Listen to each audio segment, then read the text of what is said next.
मोरबे धरण काय ते सफाई कामगार म्हणून काम करणारे श्रीयुत राजू परदेशी हे सुद्धा आज त्यांच्या वयोमानानुसार सेवानिवृत्त होत आहेत.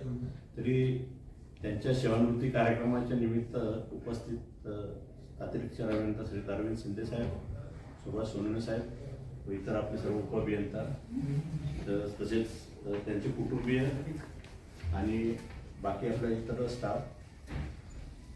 मोरे साहेब हे जवळपास महाराष्ट्र जीवन प्राधिकरणामध्ये मार्च 1990 पासून कार्यरत होते. त्यानंतर मोरबे धरण म्हणजे मोरबे धरणाचं सर्वे करण्यापासून जे आपण ट्रायलपीट म्हणतो त्याला ट्रायलपीट घेतल्यापासून त्यांनी त्या धरणावर काम केलेलं आहे. मोरबे धरणच्या म्हणजे जवळपास त्यांचे आज आणि महापालिकेमध्ये जवळपास 5 ऑगस्ट 2014 मध्ये 5 ऑगस्ट 2014 मध्ये परमनंट झालेले. म्हणजे MGP ते महानगरपालिका असे जवळपास त्यांनी 34 वर्ष सेवा फक्त त्यांनी पूर्ण सर्व्हिस त्यांची ही म्हणजे मोरबे धरणात इथेच गेलेली सर्व. म्हणजे मोरबे धरणाच्या सुरुवातीपासून आजपर्यंत म्हणजे आज तिथे ते काम कार्यरत आहे. मोरबे आणि सर्वांनाच माहिती आहे की मोरे साहेब हे फार मनमिळावू, शांत स्वभावाचे आणि फार मितभाषी आहेत. म्हणजे ते फार कमी बोलतात पण काम फार जास्त करतात. तुम्हाला कधीच इथे तुम्हाला प्रत्येक जण ज्यावेळेस फ्लोअर फिरत असताना दिसत असेल मोरे साहेब त्यांच्या कामातच दिसते. मोरे साहेब कोणाच्या कॅबिन मध्ये जाऊन बसले किंवा कुठे कॅबिन मध्ये दिसले कधी दिसणार हे होणार नाही. त्याच्यामुळे कायम त्या माणसाने काम हे केलेलं आहे. त्यांचा आणखी एक ओळख म्हणजे त्यांचं हँडरायटिंग फार सुंदर आहे. डाव्या हाताने लिहितात पण फार सुंदर लिहितात ते. आणि सगळ्या फायली ते नोटिंग जे आहे ना आपण ते टायपिंग वगैरे त्यांना ते जमायचंच नाही कारण ते सगळ्या हातानच लिहायचे. म्हणजे एवढे ते मेहनत घ्यायचे. आज म्हणजे आपल्या महापालिकेच्या सेवेतून सेवानिवृत्त होत आहे. हे खरोखर ती फार मोठी पोकळी आहे. कारण मोरबे धरणाची अशी पूर्ण संपूर्ण माहिती असलेला माणूस अचानक समजा सेवानिवृत्त करू शकणार नाही. त्याच्यामुळे त्यांनी तसेच आज राजू परदेशी तिथली माहिती घेतलेली आहे की राजू परदेशी हे सफाई चढायची साफसफाई वगैरे जे आहेत पूर्ण मोरबे धरण ते सर्व प्रामाणिकपणे आणि इमानदारीने हे माणूस हे बघायचे. म्हणजे त्यांनी म्हणजे त्यांचं जे आपण म्हणतो एखाद्या कामाला हे पण त्यांनी त्यांच्या कामाला खरोखरच न्याय दिलेला आहे. त्यासाठी मनपूर्वक शुभेच्छा देतो त्यांना. त्यांचं उर्वरित आयुष्य हे आनंददायी व आरोग्यदायी जाऊ. या निमित्ताने आज आपण सेवानिवृत्तीचा कार्यक्रम केला आहे. तर मोरे साहेबांनी ॲक्च्युली माझ्याकडे 2020ला मोरबे डॅम होता तेव्हा काम केलं होतं आणि त्यांचा माझ्याशी तेव्हाच परिचय झाला. पण त्यांना जी मोरबे डॅमची खडाखडा माहिती आणि आम्हाला काही घडलं का आम्ही त्यांच्याकडे आधी विचारतो बाबा ह्याचं काय ही माहिती काय. मग त्यांनी आम्हाला पूर्ण हिस्ट्री सांगायची इथून हे झाली ही जमीन असं आणि आम्ही ते पूर्ण डिपेंडंट होतो. मोरबे डॅमला काही आलं तर आम्ही त्यांनाच विचारतो बाबा ह्याचं काय. फडगण साहेब पण होते आमच्यासोबत. आम्ही त्यांना तिचं माहिती घ्यायचो आणि आज ते आपल्या इथून निवृत्त होता सेवानिवृत्त. तर एक पोकळी जाणवणार नाही आपल्याला त्यांच्यावरची दुसरं अजून कोणी नाही करत आहे. आम्ही तेव्हा पण ठरवलं होतं की कोणी आम्ही यांना सांगितलं होतं की कोणाला ते आम्हाला सर्व माहिती द्या की आम्हाला म्हणजे नंतर असं नको व्हायला की आम्हाला प्रत्येक वेळा तुम्हाला शोधत यायला लागेल कोणी घ्यायला तयार नव्हतं. आम्ही असं हे करू की तुम्ही परत तुमची सेवा काल पण मी बोलताना तेच सांगितलं तुमची सेवा आम्हाला कायमस्वरूपी राहून द्यायचे. जेव्हा आम्हाला तुमची गरज लागेल ते म्हणले की तुम्ही मला कधीही सांगा मी इथेच राहणार आहे. मी कधी माहिती दिली तुम्हाला. आज त्यांना मी शुभेच्छा देतो भावी आयुष्याला असं आणि बाकीच्यांना पण शुभेच्छा देतो. माझे 2 शब्द बोलतो. मी मोरबे डॅमला जेव्हा जॉईन झालो तेव्हा पहिला ज्या इंजिनियरला भेटलो ते म्हणजे मोरे साहेब. 2013 पासून ते 2024 पर्यंत मी 12 वर्ष मोरबे धरण आणि भोकरपाडा जलशुद्धीकरण केंद्र आहे. त्यावेळी अशी कंडिशन होती की फक्त मोरे साहेब आणि मी आम्ही दोघं गाडी पण नसायची तेव्हा. आम्ही कधी बसने कधी कशाने मोरबे डॅमवर जायचो, भोकरपाडा जलशुद्धीकरण केंद्रावर जायचो. मोरबे डॅमच्या ज्या काही गोष्टी आहेत त्या क्लिअर करायचो. मोरबे डॅमच्या याच्यामध्ये नदीचा जो उगम झालेला आहे तिथून ते शेवट भरपूर काही गोष्टी मोरे साहेबांनी मला सांगितल्या, दाखवल्या आणि मोरे साहेबांच्या याच्याखाली भरपूर काही शिकायला भेटलं. पण मोरे साहेबांचं एक होतं की आमची तिथे एवढी भांडणं व्हायची, तिथे गाववाल्यांची भांडणं व्हायची, सगळ्यांची भांडणं व्हायची, पण मोरे साहेब कधीही कोणाला उत्तर रिप्लाय द्यायचे नाही. निवृत्त होणार म्हणजे आता प्रश्न असा आहे की ते मोरबेचं कोण ना मोरबेचं काय होणार. खूप मोठी पोकळी कारण त्यांनीच 90 पासून काम केलंय. 34 वर्ष त्यांची आणि त्याच ठिकाणी झाली. मध्ये काय तर फक्त 2 वर्ष नव्हते ना तर त्यांची पूर्ण सर्व्हिस त्या मोरबेमध्ये झालेली आहे. त्यामुळे त्यांना तिथली गावं, तिथली लोक, तिथला पूर्ण एरिया, तिथलं क्षेत्र, तिथली कुठली जमीन बुडीत, काय बाहेर काय बाजूला कोण आहेत इत्तमभूत माहिती असणारे आणि त्यांना म्हणजे ते इन्सायक्लोपीडिया मोरबेचा आहेत ते होते आणि राहतील ते. त्यांना काही आपल्याला विचारायचं झालं तर आपण मोरबेचं म्हणलं का त्यांनाच विचारायचं. काल इव्हन कमिशनर साहेब पण म्हणे हा ते हे काय कळत नव्हतं तर कुणाला हा मोरेंना विचारू म्हणे. आणि काल आपण मग त्यांना तिथं सांगितलं पण की यांचा आता आज उद्या होतात ते सेवानिवृत्त, तर तिथंही आपण त्यांचा सत्कार केला. तर हे मोरबे आणि मोरे यांचं समीकरण अतूट आहे म्हणून आपण त्यांना सांगितलेलं की तुम्ही इथून पुढं पण तेच राहू द्या संबंध की तुम्हाला नवीन व्यक्ती तयार होईपर्यंत. आता तुमचं आम्ही विजय कोरपळेंना सांगितले की तुम्ही त्यांना तुमचं सगळं सांगा आणि तुम्ही पण राहा सोबत आमच्या. तुम्हाला आपण सांगितलं कुठल्या मार्गाने कसं राहायचं ते तसं तुम्ही राहा. त्यांना सगळे तुमची जे तुम्हाला आहे माहिती ते सगळे त्यांना करा, सगळं हळूहळू त्यांना सांगा ते. आणि तुम्ही जसं खूप चांगलं काम केलेलं आहे. आता आपण प्रसंग आला मागे तो मोठा मोर्चा आणि खूप तिथं मोठा प्रसंग आला होता, पण त्यातनं पण आपण काही जे अगोदर व्यवस्था करायची होती ती केल्यामुळं नुकसान तिथं कमी झालं किंवा नियंत्रणात राहिली होती परिस्थिती. त्यामुळं तिथल्या गावांचं लोकांचं जसं यांच्यावर प्रेम पण आहे तसं तिथं रोष पण होता. कारण हे पहिल्यापासून तेच आहे, दिसणारे महापालिकेचा चेहरा म्हणजे मोरे. ते म्हणजे चांगलं केलं तरी यांनी केलं, वाईट केलं तरी त्यांनीच केलं.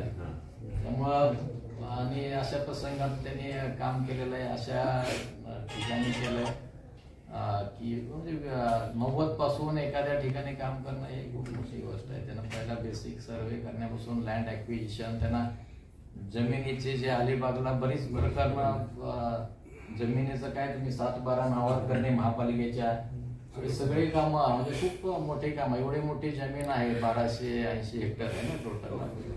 आता पूर्ण तुम्ही तुमच्या काळात महापालिकेला 7-12 कर म्हणजे खूप मोठे ॲसेट, एक मोठा ॲसेट महापालिकेला मिळवून कायदेशीररित्या मिळवून देण्यात त्यांचा मोठा वाटा आहे. त्याने म्हणजे तुम्ही आता आपलं म्हणत असतं की ते समीकरणच आहे की मोरे आणि मोरबे ते आपण कंटिन्यू ठेवू पुढे, ते पण करतील काम. फक्त त्यांचं म्हणणं की थोडं तब्येतीसाठी मला थोडा वेळ द्या. तर आपण काय पूर्ण वेळ तुम्ही नाही येणार तरी चालेल, थोडा वेळ या, बाकी तब्येतीची काळजी घ्या आणि मग तुम्हाला आम्ही पुढील आयुष्यासाठी चांगल्या आरोग्यासाठी शुभेच्छा देऊ.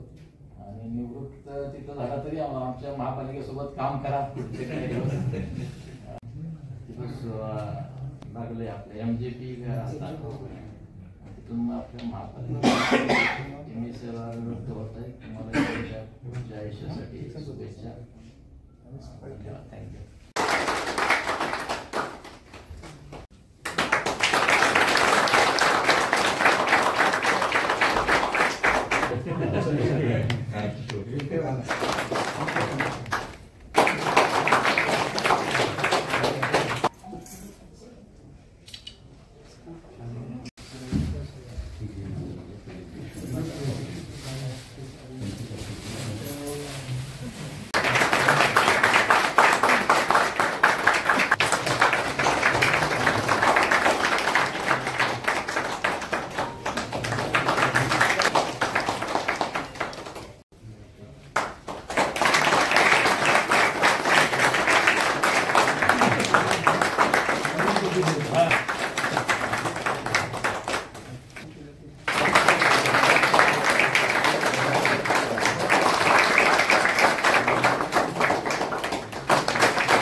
सगळा पूर्ण कार्यकाळ हा माझा NJPचा नवी उमेद गेला 2014ला. सगळे झाल्यानंतर मग साहेब डायरेक्ट तुला घेणार का काय माझी डायरेक्ट म्हणजे समावेशनानं माझी महापालिकेत सेवा वर्ग केली. आणि 2014 ते 2018पर्यंत बरेचसे म्हणजे 2017 नंतर मिस्त्री साहेब गेले. मिस्त्री साहेब गेल्यानंतर मला तर चार्ज सोनवणे साहेबकडे आला. सोनवणे साहेबांनंतर संख्या साहेबांकडे आला. शंके साहेबांनंतर तर मनोज सोनवणे साहेब, म्हणजे बऱ्याच लोकांच्या सोबत काम करण्याची मला चांगली संधी मिळाली आणि सगळ्यांना मला सांभाळून घेतलं. काही लोकांना आता तरी असं झालं की मला 4 साहेब, एक तर पडगण साहेब, सोनवणे साहेब, ते आपले हे पाटील साहेब, मनोज पाटील साहेब आणि शिंदे साहेब, आणि सगळे मला एकदमच बोलवायचे. मी असं सांगणार मग मी असं करायचो की साहेब मला यांना काय साहेब ते म्हणा उद्या मिटिंग आहे, मी ते मिटिंग साहेब ठीक आहे म्हणजे काय करायचं, आणि ती ह्यांना बोलावलं मग त्यांना सांगायचो, त्यांना बोलावलं मग त्यांना सांगायचो, आणि त्यांना बोलावलं आणि प्रत्येकाचं काम प्रत्येकाचं व्यवस्थित देऊन सगळं करायचो. सकाळपासून जवळ संध्याकाळ माझ्या जीवनाचा एवढाच असा अनुभव झाला की मला कुठलंही व्यसन लागलं नाही. मी सतत कामात राहिलो आणि जवळ आपलं काम सगळं एकदम चांगलं करावं अशी माझी अपेक्षा असायची. आणि सकाळपासून संध्याकाळपर्यंत पूर्ण माझा दिवस कधी जायचा कधी मावाला मला सुद्धा कळायचं नाही. रात्रीची सकाळी 7 वाजता 7 ह्याला मूळ प्रमाणात रिपोर्टिंग करावं लागतं. 23 कॉलमचा एक इरिगेशनचा रिपोर्ट आहे, तो सकाळी 7 वाजता करावा लागतो. असं सगळं ते एवढं करून मी एकदम बिझी असायचो. आणि सांगायचा विषय असं की 2002 नंतर आमच्याकडे कोण नगरसेवक वगैरे कोणच नाही. इतकी ते एक फाईल बनवायची ना, ती परत जायची त्याच्यावर रिमार्क यायची, ती परत जायची दुसरी रिमार्क, तरी काम काय व्हायचंच नाही. पण मला एवढं स्वतःला एवढा त्रास व्हायचा ना की ती फाईल कुठलीच मंजूर व्हायची नाही. आणि ह्यांना जी काय शेअर सांगितले त्याची सगळी पूर्तता करायची.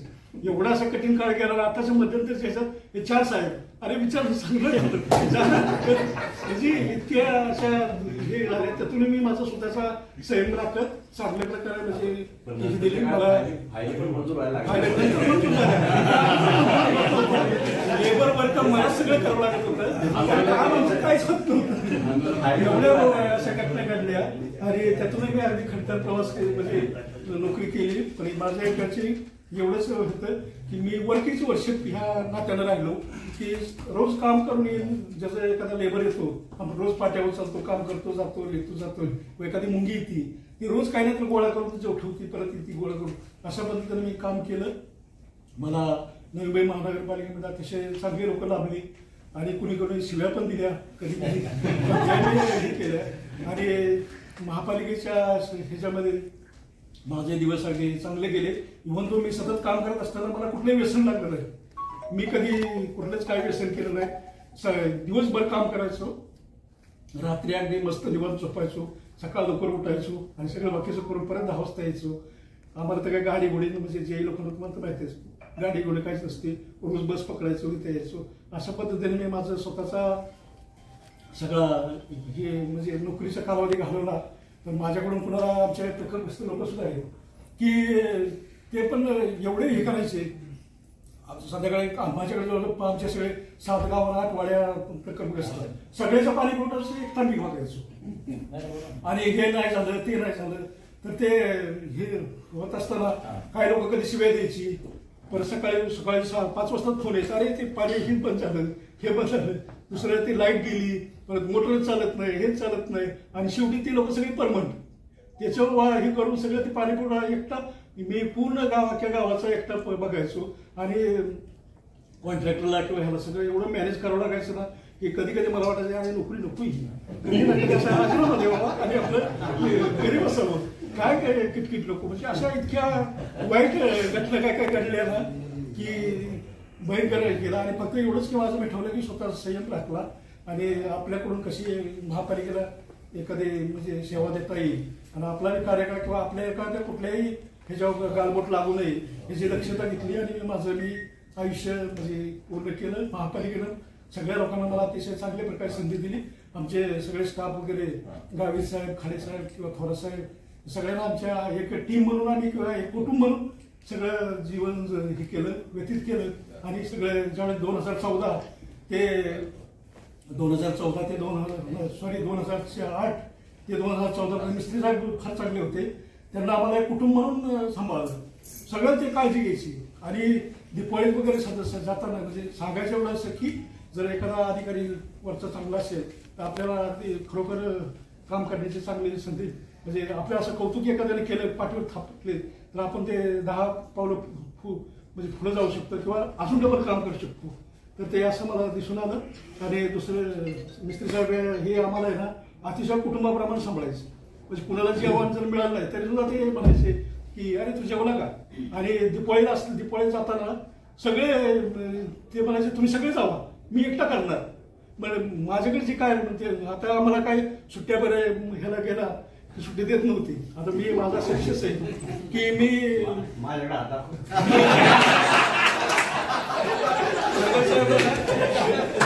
विषय सांगतो. माझ्या 300 मेडिकलला जायचे आणि 300 इयर बाकी. आणि आता फक्त मी 2च सीएल घेतले. असं मी म्हणजे रजा न घेता व्यवस्थित केलं. माझ्याकडून काहीतरी काही चुका वगैरे झाल्या असतात तर आमचे स्टाफने मला मोठ्या मनानं माफ करावं. आणि मी एवढं माझं बोलून 2 शब्द